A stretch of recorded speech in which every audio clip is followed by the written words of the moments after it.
Hi, in this video we're gonna show you how to work with Multisim. Multisim is a software that is used for simulation in electronics. So basically you create a schematic from your circuit, and then you can simulate your circuit and see the output, read the currents, read the voltage, and all sort of analysis before even you have to implement the circuit. In this way you can predict if there is any like an unforeseen problem, and you can go ahead and modify your circuit to finally reach your design target.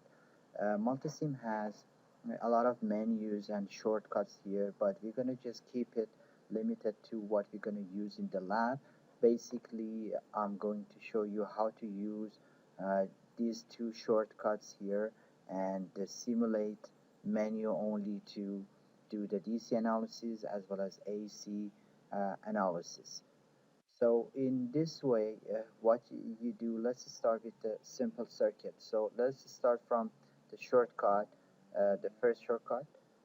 This is basically to provide you with the power source first. So we're going to do a DC power, DC analysis. So I'm going to choose the DC power here, and the symbol of a battery, which is a DC power symbol, is going to be shown here.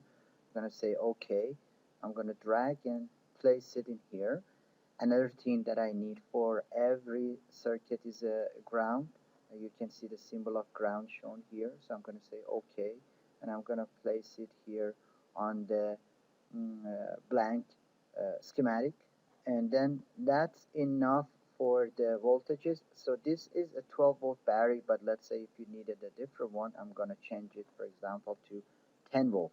So 10 volt, I changed it here, and you say okay. So it's a very user friendly to change the parameters even after you place them on the blank sheet. So next part is the components. So the next shortcut is place basic. If I click on it, all sort of components are shown here: resistor, capacitor, inductors, relays, transformers. So I'm going to just place just two resistors here. So I'm going to click on the resistor here, and the default is 1K, and you have the symbol of resistor here. So if I say OK, it's going to give me a resistor, and I'm going to just drag and put it here on the screen, on the sheet. And then again, the wizard is gonna pop up automatically because it's expecting you to choose more component. I'm gonna choose again another resistor, so I'm gonna say OK. And let's say if I want to change the direction of this to be a vertical direction, Control R. So Control R means that it's rotate. So R stands for rotation.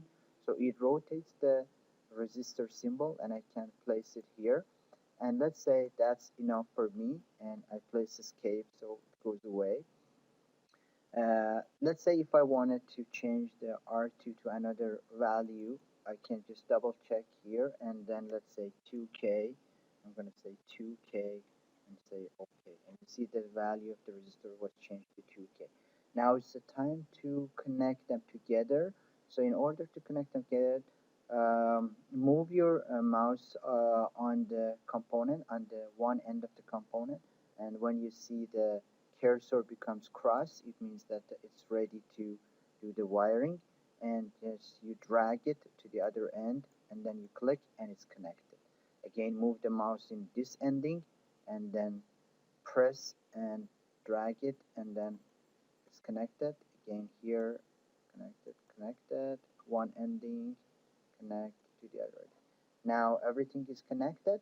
Let's say I want to measure the voltage here, simulate the voltage across resistor 2.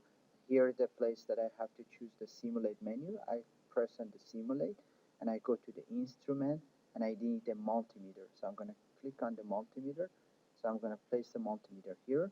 Now I have to connect the multimeter to this point. So because I'm measuring the voltage across resistor R2, and this is going to show me the like the voltage. If I run the simulation here by clicking on this run button and then double clicking on here, is going to give me 6.66 volt. It means that the voltage across the 2K resistor with a 10 volt power supply is going to be 6.6 volt. Let's say if I wanted to also measure the current, in order to measure the current, I have to put the current meter in series. So I have to cut the wire from here. So I'm going to click the wire and delete it. So first I have to stop the simulation and then delete the wire.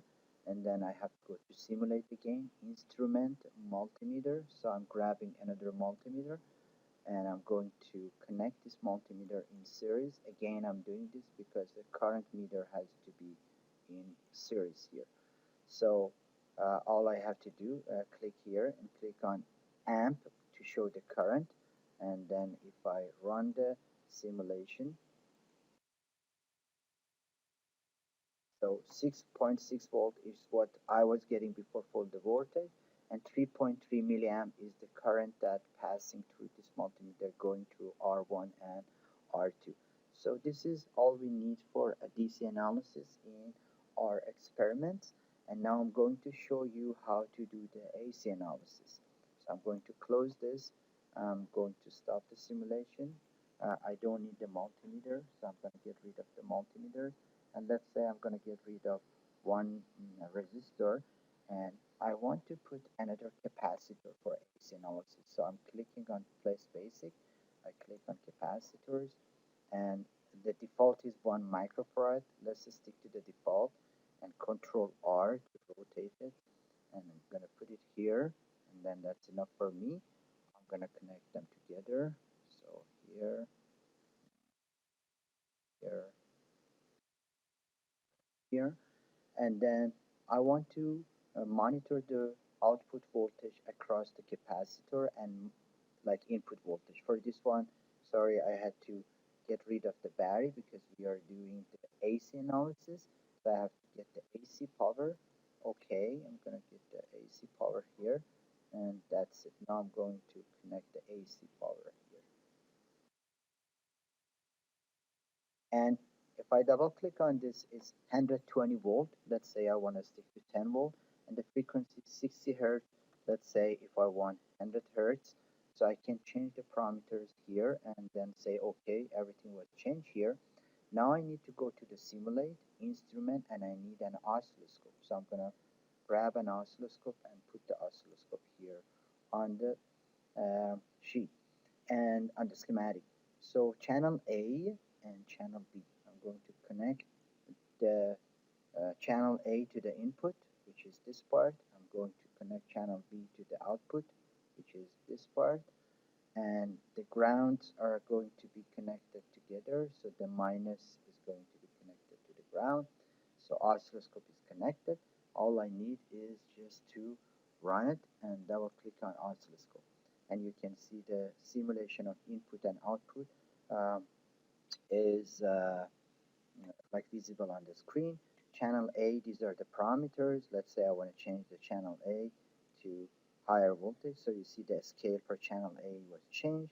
The scale for time division, I can change it to make it more compact, or I can open it so it's like less compact. And every time I want to, let's say, capture, I can just simply press on the pause, and the signal is going to be paused. By clicking back on play, it's going to be played again. So this is the way that you monitor the AC signals.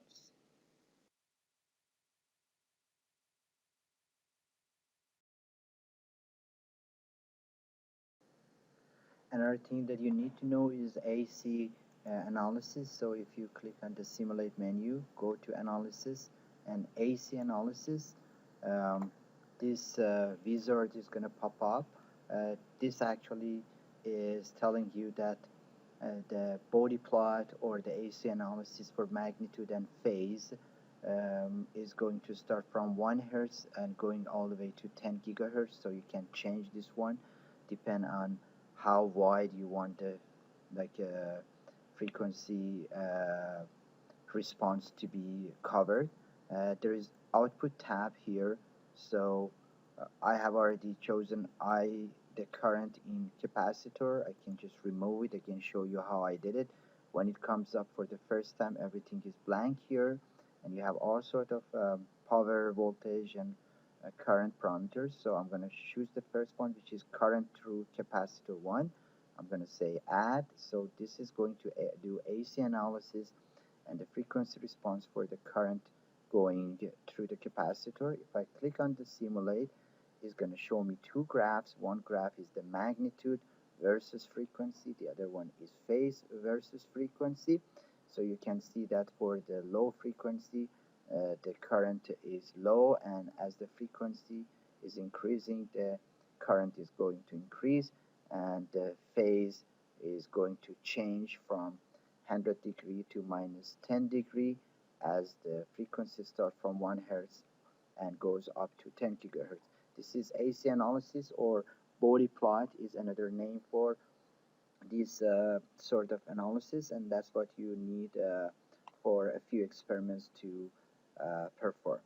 I think that's about it for the multisim training. I hope you liked it, and thank you very much for watching it.